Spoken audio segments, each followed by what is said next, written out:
In terms of the industry and the other players, Safaricom has got a bit of bashing from some players talking about the issue of dominance, that you unfairly are dominating the industry and that there needs to be a declaration that you are way past, what is allowed in any market. And you have always argued that this for you has been organic. But you continue to expand.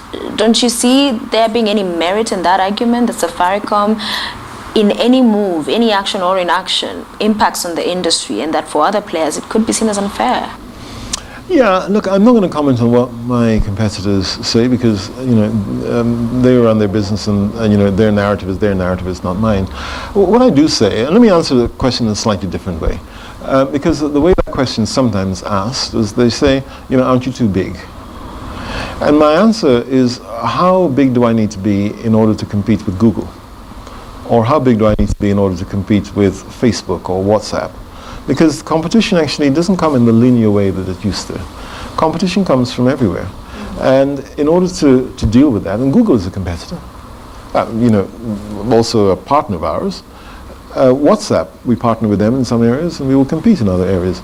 I think when people start to be too narrow-minded, small-minded, you will confine us as a nation, and indeed as a continent, to only fighting the small battles, when the big battles are being fought. Let me give you a couple of examples, and both brands that I admire quite a lot. One is Easy Taxi, and one is Uber. Right, so Easy Taxi is fairly small. They've been running for a while, but they have to compete with a company called Uber. Right. Uber is worth $17 billion. It's only been running for a few years. How big do you need to be? Because what I'm saying is the competition now is global. It's not local. And I believe that you need to support local players. Whether it's Safaricom or it's, you pick another one, 7Seas Technology.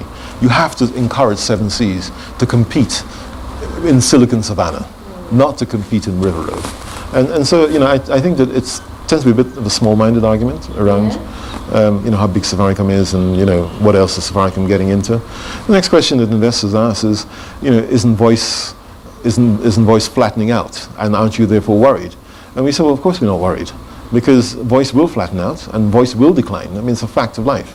But then you've got some other stuff that you're doing. You've got data, you've got M-Pesa, and you've got all those other things you're doing. So you have to keep moving before the world comes and disrupts.